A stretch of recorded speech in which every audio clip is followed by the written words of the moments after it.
Hello friends, कैसे हो आप सब। तो आज हम बीपीएससी 107 का क्वेश्चन पेपर सॉल्व करने वाले हैं। ठीक है, इंपॉर्टेंट टॉपिक्स, इंपॉर्टेंट कुछ भी नहीं है, सब कुछ कर रखा है मैंने क्योंकि सारा कुछ इंपॉर्टेंट है। कुछ नहीं पता कि इग्नू कौन से क्वेश्चन दे दे आपको, ठीक है, यानी कि जो पिछले साल आए हुए थे। और एक और चीज़, जिन्होंने लास्ट वीडियो नहीं देखी है वो जाके देख लेना, वहाँ पे मैंने जो फर्स्ट पार्ट है वो करा रखा है, ये सेकंड पार्ट आप देख रहे हो। ठीक है, इसमें मैं जो है तीसरे या चौथे नंबर से शुरू करूँगा और जो बाकी के जो 3 क्वेश्चन है वहाँ पे मैंने करा रखे हैं और वो फुल लेंथ आंसर आपको मिलेंगे वहाँ पे। ठीक है, यानी कि जिसमें कि आप पूरा आंसर लिख पाओगे। लेकिन यहाँ पे कुछ क्वेश्चंस ऐसे हैं जिनकी लेंथ बहुत कम रखी है मैंने, ताकि आपको पॉइंट्स ज़्यादा इंपॉर्टेंट जो होते हैं हमारे लिए वो याद रह सके। ठीक है, क्योंकि जो कुछ बच्चे हैं एग्ज़ाम से कुछ दिन पहले देखते हैं, 1 दिन 2 दिन, या जैसे एग्ज़ाम होता है उस दिन भी देखने वाले हैं बहुत से, तो पॉइंट्स रिमेंबर हो जाए आपको, इसीलिए मैंने जो है उस हिसाब से आंसर्स लिखे हैं ताकि आपको दिक्कत ना आए। और मैं आपको एक बार क्वेश्चन पेपर में दिखा देता हूँ। ये आपका क्वेश्चन पेपर है, ठीक है। ये फर्स्ट सेकंड और जो थर्ड क्वेश्चन है मैंने यहाँ पे करा रखा है आपको पहले ही, ठीक है, यहाँ तक पूरे कवर है। ठीक है, आज हम बात करेंगे इसके बारे में, जो फोर्थ आपका क्वेश्चन पेपर है, यानी कि व्यवस्था प्रणाली के बारे में और यूरो केंद्रीकरण। एक और क्वेश्चन है इसके अंदर, यानी कि 10 नंबर के ये 2 क्वेश्चन आते हैं। ये आपको 200 शब्दों में एक आंसर लिखना है। ठीक है, यानी कि जैसे कि ये है तो इसको आपको 200 वर्ड्स में लिखना होगा, और ये वाला भी 200 वर्ड्स में, यानी कि 400 वर्ड्स हो जाएगा। फिर यहाँ पे 20 मार्क्स आपको मिलेंगे। ठीक है, यानी कि एक ही क्वेश्चन के 2 अलग अलग पॉइंट इसके अंदर दे रखे हैं। उसके अलावा ये 5वां 6वां 7वां, ठीक है, यहाँ पे हम ये वाला सवाल करेंगे, इनको सॉल्व करेंगे। ठीक है, शुरू करते हैं आज की वीडियो। तो शुरू करते हैं। सबसे पहले आप क्वेश्चन नंबर 4 आपने देख ही लिया, मैंने आपको दिखा दिया है, व्यवस्था प्रणाली के बारे में है, सिस्टम थ्योरी। तो सबसे पहले आपको सिस्टम थ्योरी के बारे में पता होना चाहिए, जो कि मैंने यहाँ पे लिखा हुआ है। और मैं आज आपको एक्सप्लेन नहीं करूँगा क्योंकि वीडियो बहुत लंबी हो जाती है और फिर आप लोग देखते नहीं हो, कोई फ़ायदा नहीं है एक्सप्लेन करने का, क्योंकि आपको सब कुछ पता होता है पहले से। तो क्यों अपना टाइम वेस्ट करूँ और आपका भी टाइम वेस्ट करूँ। ठीक है, वीडियो लंबी होती है तो इसकी वजह से और लोग भी ये देखते हैं, है ना, क्योंकि लंबी वीडियो को कौन देखता है, आज लोगों के पास टाइम ही नहीं है पढ़ाई करने के लिए भी। तो उसी लिए आपको मैं बस दिखा रहा हूँ कि भाई ये आपका सवाल का जवाब मैंने लिखा हुआ है, पॉइंट्स में लिखा है। ठीक है, ऐसे पॉइंट वहाँ रखे हैं जैसे कि ये पॉइंट है पहला, दूसरा, तीसरा। आप ऐसे ही जो है आंसर लिख के आ सकते हैं एग्जाम में, क्योंकि इसको और छोटा नहीं कर सकता मैं। ठीक है, क्योंकि ये एक्सप्लेन करना होता है आपको कि व्यवस्था प्रणाली क्या है। उसके बाद मैंने इसको नीचे और अच्छे से एक्सप्लेन किया कि भाई इसमें क्या क्या पॉइंट्स आते हैं। ठीक है, सरकारी कानून व्यवस्था, आर्थिक प्रणाली, इस तरीके की जो चीज़ें हैं वो आपको व्यवस्था प्रणाली में देखने को मिलती है। एग्जाम्पल के लिए मैं आपको थोड़ा सा एक्सप्लेन कर ही देता हूँ कुछ बच्चों के लिए जो कि सच में देखते हैं। आप लोगों से रिक्वेस्ट है एक, कि आप लोग अगर मेरी वीडियो देखते हो, ठीक है, आपको पसंद आती थोड़ी बहुत भी, तो आप मुझे सपोर्ट किया करो, ताकि एटलीस्ट जो लोग देख रहे हैं उनको तो पता हो ना कि भाई वीडियो अच्छी है या नहीं। तो आप मुझे फीडबैक दिया करो और थोड़ा सपोर्ट किया करो। ठीक है, उन लोगों से मुझे मतलब नहीं जो वीडियो नहीं देखते या फिर जो स्किप करके देखते हैं। जो देखता है पूरी वीडियो उसके लिए जो है मैं मेहनत करता हूँ, आप लोगों के लिए, ताकि आप लोग को समझ में आए। आपको कौन सा समझ में नहीं आ रहा तो उसके लिए, ठीक है, तो आप मुझे सपोर्ट किया करो, अच्छा लगता है।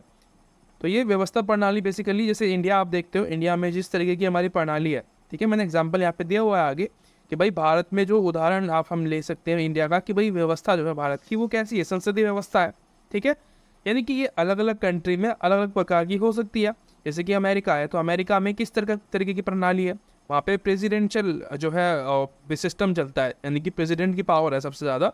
लेकिन इंडिया में ऐसा नहीं है, इंडिया में प्राइम मिनिस्टर इंपॉर्टेंट होता है। ठीक है, यहाँ का जो प्रेसिडेंट होता है वो बस नाम मात्र का होता है, राइट। ये हमने शुरू से पढ़ते हुए आए हम लोग, इसके बारे में पता है। और जो कार्यपालिका है वो अपनी जो पावर है वो विधायिका से प्राप्त करती है, और विधायिका के प्रति ही वो उत्तरदायी भी होती है।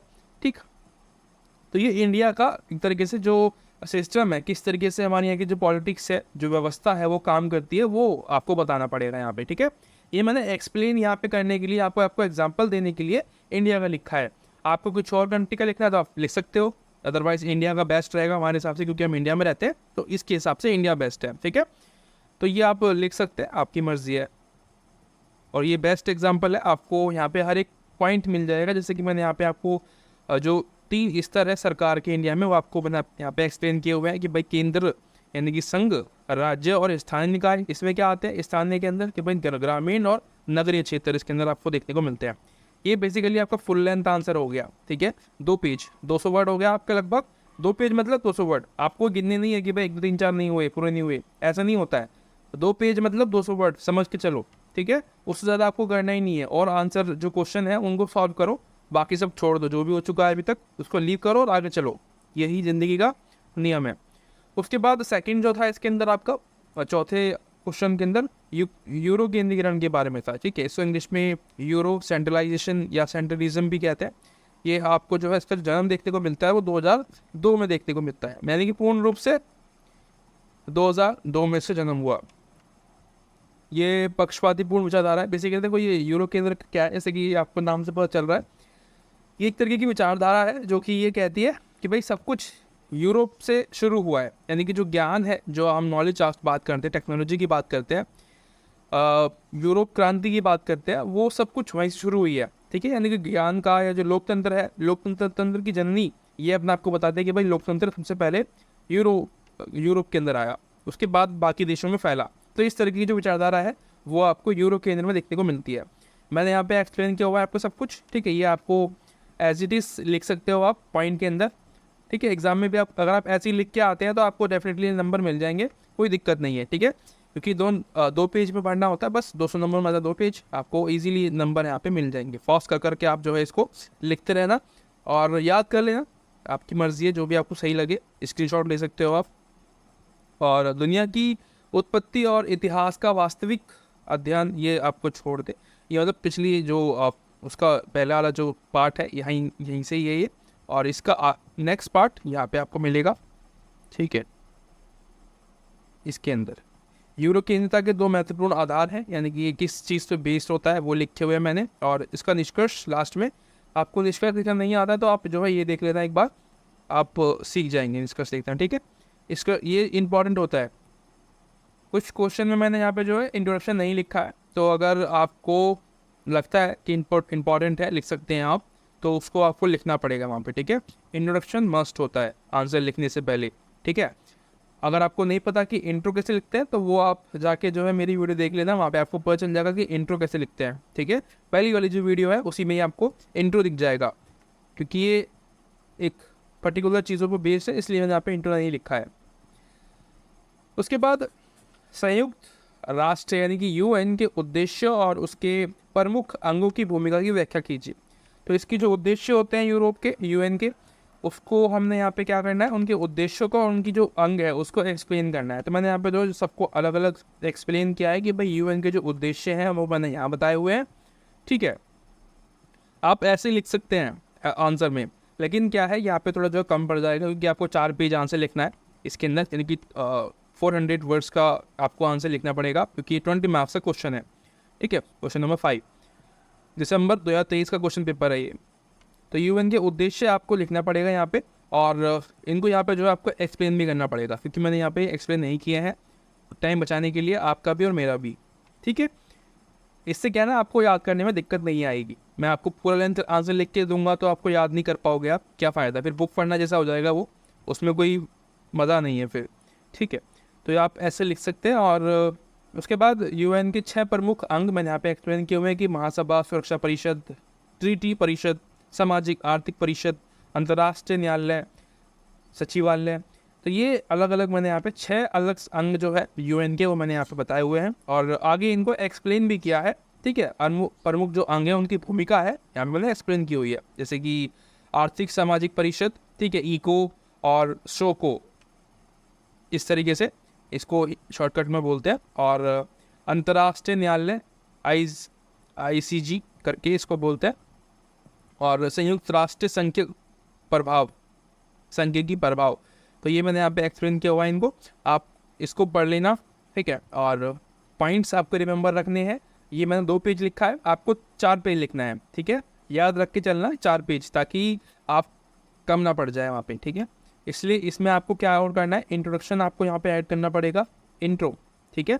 यहाँ पे मैंने इंट्रो नहीं लिखा है, मैंने आपको बताया था, मैंने इंट्रो मिस किया है इन सवालों के अंदर, क्योंकि टाइम बचाने के लिए, आपका भी मेरा भी। इंट्रो इतना जो है इंपॉर्टेंट नहीं होता है, पर लिखना होता है आपको, ताकि लेंथ एक बन जाए, लेंथ आपके आंसर की, और छोटा ना लगे वो, ठीक है। और लास्ट में एक निष्कर्ष आपको जरूर लिखना होता है हर क्वेश्चन को करने के बाद, क्योंकि देखो 20 नंबर का सवाल है, तो उसके लिए आपको एक इंट्रो और एक लास्ट में छोटा सा निष्कर्ष 2 से 3 लाइन का जितना आप कर सके आपको लिखना है, ताकि एक लगे कि टीचर को कि हाँ पूरा एक मेंटेन किया है, एक स्ट्रक्चर में लिखा है। ठीक है, जो भी आप हो, आपने जिस भी हिसाब से लिखा है, लड़की हो लड़का हो, लगना चाहिए कि आपने पूरा एक स्ट्रक्चर फॉलो किया है आंसर लिखने का, एक बेसिक जो सबको पता होता है। उसके बाद शीत युद्ध की विशेषताओं की विवेचना कीजिए। तो ये शीत युद्ध की विशेषता पूछ रहा है, ठीक है, फीचर्स पूछ रहा है। तो यहाँ पे मैंने आपको एक्सप्लेन किया हुआ है कि दो जितनी भी विशेषताएं हैं शीत युद्ध की, वो मैंने यहाँ पे लिखी हुई है कि भाई दो गुटों के बीच एक विचारधारा को लेकर लड़ाइयाँ थी, ठीक है, और एक गुप्त युद्ध है इसको बोल सकते हैं, क्योंकि यहाँ पे कोई वास्तविक लड़ाई नहीं हुई है, इसलिए गुप्त युद्ध भी कहा जाता है इसको। हथियारों की होड़ शुरू हो गई और बहुत ज़्यादा सेना का जो खर्च था इसी युग में आपको देखने को मिलता है। ठीक है, first second third world war जो थे, वर्ल्ड वॉर थर्ड हुआ नहीं, शीत युद्ध कहलाया इसलिए वो, तो इसलिए हम जो है इसको शीत युद्ध बोलते हैं। परमाणु युग की शुरुआत यहीं से शुरू हुई है, आपको पता होगा। ठीक है, और बाकी और भी टॉपिक्स यहाँ पे मैंने कवर किए हुए हैं, इनको आपको एक्सप्लेन करना पड़ेगा एग्जाम में ताकि कम ना पड़े। ठीक है, इंट्रो और निष्कर्ष आपको यहाँ पे सबको लिखना है। ठीक है, इंट्रो को हम हिंदी में भूमिका बोलते हैं, प्रस्तावना बोल देते हैं। ठीक है, आप ऐसे लिख सकते हैं, और लास्ट में निष्कर्ष लिखना है आपको। एक बार बार मैं बोल रहा हूँ आपको, निष्कर्ष और भूमिका आपको लिखनी है, बोलना मत, इन चीज़ों को आंसर लिखना है आपको, आंसर में इन सब चीज़ों को यूज़ करना है, इसलिए प्रैक्टिस कर लो अगर आपके पास टाइम है तो, अभी भी कह रहा हूँ मैं। उसके बाद सबसे इम्पोर्टेंट सवाल जो कि बहुत मुश्किल हो सकता है आप लोगों के लिए, कि भाई युद्ध, सुरक्षा और आर्थिक या अर्थव्यवस्था के बारे में नारीवादी दृष्टिकोण की व्याख्या कीजिए। तो यहाँ पे नारीवादी दृष्टिकोण आपको देखने को मिलता है। नारीवादी दृष्टिकोण जिसको हम बोलते हैं, यानी कि जो नारियों के बारे में सोचते हैं, ठीक है, उनकी जो कंडीशन है उसको सुधारने की बात करते हैं, उनको हम नारीवादी दृष्टिकोण कहते हैं। ठीक है, तो क्या कह रहा है कि युद्ध में नारीवाद की जो विशेषता है, नारीवाद की जो दृष्टिकोण है वो पूछ रहा है।